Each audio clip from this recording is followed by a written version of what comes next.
sang number song ko na kan soyanga thu finga kan kai don nia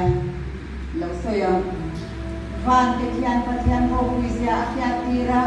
ko ruak sak ka kian ku chwa kalan ti china chun he na thu sei chong vela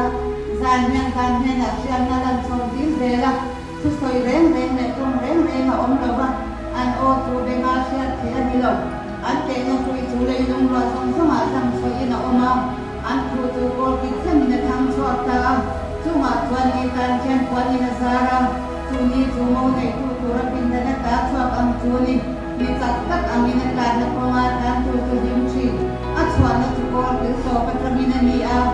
kan kwan ni tu to ne lam chen ni ni alun se la ba guru reng om lo lal pa dan tu tha fam ki man na siam chi lal pa tu ya ke tu arin oma mi mola ki fin chi lal pa tu na tu adika tin na ma long chi lal pa tu pe tu thiam mi ma mi te ti ba chi lal pa ti na tu fa ya kum ko ata na om chi lal pa ro re na te tu ata ka fer ve he kani chung tu ram ka tak aya tu om so kani ani ram ka tak thiam him kam tak ai koin khoi zu le khoi kar ai na tum zo mo kani tu chung lo po tu chung chuan ki chia lo hi silin ka om chi na chung zom chu lo man na sa tak nei na ni chi tu in nge ma ni ti swal te se thayang swal in thuk te la la yang min ki fi di mang te chu ti chuan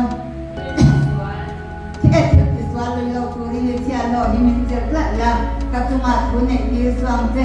chu ti chuan tho fam ki min ka omanga bo chia na sa tak la ka se tel go min ka omang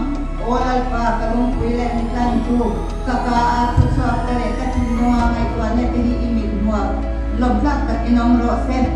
nu pui fel me se ko sa kha tu me mo khayang aman tulung busen mi ai na sam do dai sia apa sal thin lung chuan a ringa chorna amai lawang adam chung in thelam ne lawin thalam dirin kilati sak thin beram mulle la azonga aku tin lung oi takina thok chin ram sum dong lo angani ram na takata e tura la chin ram na takata e tura ala chin